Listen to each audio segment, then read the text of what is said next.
All right, Stephen, this is the game right here. This is where it comes down to men playing men, even regardless of the records or the ramifications or what's on the field.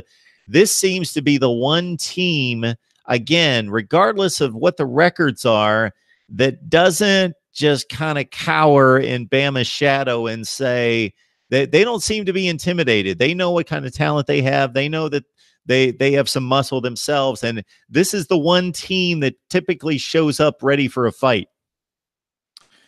This is one game where I am just appreciating this ticket to Baton Rouge, as I'm going to take the road early Saturday morning. I'm going to line up my music. I'm going to line up my collection of podcasts, and I'm taking this road to Baton Rouge because this is a matchup where it's grown man football. You got two teams that believe in playing grown man football. LSU quarterback Joe Burrow already showing the confidence, hey, we're not afraid of Alabama. Alabama doesn't scare us. Defensive back Grant Delpit talked about, Tua Tagovailoa in the secondary, the way we're going to present one to him. Delpit and cornerback Greedy Williams, two of the better guys in the Southeastern Conference, along with John Battle. And despite the fact that the Tigers may not have the receivers of years past, like a Jarvis Landry or Odell Beckham Jr. or even a DJ Chark of that matter, you still got some speedsters. You got some pretty good playmaking guys, and one of those guys is 6'7" Steven Sullivan, of which it'll be interesting up on. As always, Mark, it's the men in the trenches, grown man football. You got Ed Orgeron, who maybe understand what he's saying at times. You may have to have a dictionary, a thesaurus, Google Translator, Rosetta Stone. Call up Dora the Explorer. Maybe Dora the Explorer can help you in terms of figuring out what Ed O's. All right, we got Stephen M. Smith on the line from Touchdown Alabama. Stephen, I hope we've got a good transmission. You were kind of cutting up there during the last part of your eloquent dissertation on the Crimson Tide taking on LSU. 14.5 points. So it's hard to imagine that the biggest game of the week in college football, and there are other games. I know we've got Savannah Lee Richardson standing by to talk Georgia and Kentucky. She would argue that's the biggest game of the week. And we've got Michigan fans talking Penn State. There are so many big. I am going to be like DVRing and watching football all night, Saturday night into Sunday morning. There's so much great football on Saturday, but this is the game that's going to draw the most eyeballs. That Bama has been this dominant, that the team that arguably has the best resume in college football right now is LSU. I would argue best resume in college football, that they're a 14.5 point underdog at home. They beat Georgia by 20 at home. It's crazy. It's crazy due to it's the Tua Tagovailoa effect. And Alabama has had a lot of quarterbacks come through the capstone to win championships under Nick Saban. You look at Greg McElroy. You look at A.J. McCarron, Jacob Coker, and nothing against those three at all. But when you look at Tua Tagovailoa, he brings an essence of excitement to this offense that, fans have craved, they have lusted to see for quite some time. The offenses before Tua were deemed as vanilla, boring. This is not captivating me. Now you bring in Tua, and you can't take a bathroom break. Now you bring in Tua, you can't even drink a 6-pack of beer. Now you bring in Tua, you can't get into the form of getting your snacks in order, because by the time you sit down, there's tour board. So LSU has beaten some pretty good teams this season. You beat Auburn, a shamble, right? You out Georgia State, and played a lot better against A&M, but that Tua effect that Alabama has with him on that field slinging the football around has created a lot of the point spread for Alabama this season. Got Stephen Smith on the line from Touchdown Alabama, breaking down the Tide and the Bayou Bengals at LSU. It will decide the SEC Western Division unless Bama wins. I think it decides the division. LSU may have to do a little bit of work, specifically against Texas A&M, a difficult assignment for them. I know the Iron Bowl is the Iron Bowl, but Auburn doesn't necessarily look up to the challenge this year. So when you look at this LSU team, one of the reasons why, of course, it's 2 touchdowns, that even though the offense has been, in Nick Saban's words, he even phrased it correctly, been very efficient. He didn't say explosive, been awesome, just been overwhelming. They've been very efficient. They've played well to the type of games that they've played. They've played well to the defense. But you started to talk about the wide receiver play and some of the skill position players. What have you seen out of Joe Burrow? Do you think he's up to that type of challenge that they may have to score 28 points Saturday?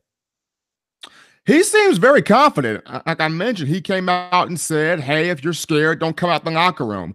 This is a very confident young man. He hasn't done anything to jeopardize the season for LSU. I'll put it like that. Completing 54% or close to that, 53.6 to be more accurate there. He's got 6 touchdowns to 3 interceptions. But when you look at it, Mark, the type of teams that have beaten Alabama have come in these 3 different bags here. Number one, the teams that have beaten Bama normally have a dynamic, true dual threat quarterback that you wonder, how do I play this guy? I.e. a Cam Newton, a Deshaun Watson. Number two, the type of team that's beaten Bama, a guy that may not be a dual threat quarterback, but he plays outside of himself. He plays bigger than what he truly is. I.e., you go back to 2010, South Carolina, Stephen Garcia. You even look at Bo Wallace 2014 against Ole Miss. Both of those guys play outside of themselves. And then you look at the third bag here, which is, of course, the team that comes by surprise and beats Alabama. And that would be the 2012 Texas A&M team with Johnny Manziel that went into Bryant-Denny and got that win. And nobody knew how good Johnny football was going to be. I mean, they saw him get a win against Florida. How cute, little Johnny running around playing backyard football. And then lo and behold, it's Johnny Manziel going with Bryant-Denny and just causing tears for the entire fan base inside the stadium. So it's the teams that have the dual threat quarterback, true dual threat quarterback. It's the teams that have the quarterback that plays outside of himself. And it's the teams that have the bag of surprise. Those are the ones that typically get Alabama at certain points. When I look at Joe Burrow, he doesn't fit the first or the third, but the number 2 option, the quarterback that plays outside of himself, he could potentially do that. It's going to take a lot for him because there are a lot of Louisiana natives on this Alabama defense that want this game, Mark. I've been in practice all week. I have never seen Dylan Moses look this intense. Dylan Moses, a native of Baton Rouge, Louisiana, he hails from University Southern Lab School in the heart of Baton Rouge. Dylan Moses is classified as the one that got away for all LSU fans. They courted him from day one. He chose to come to Alabama. They are very upset by his decision to come to Alabama. So this is a very emotional game for Dylan.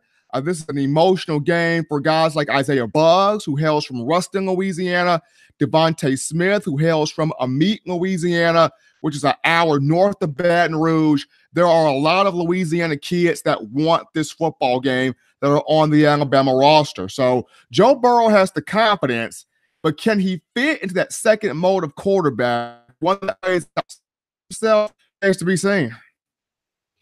Get Stephen M. Smith on the line talking Alabama and LSU. It's always a good one, but especially this year for most likely all the marbles in the SEC Western Division and what has been up until last year for a decade an automatic ticket to whether it be a BCS championship game or a college football playoff appearance as the SEC champion until Georgia broke that string against Auburn last year.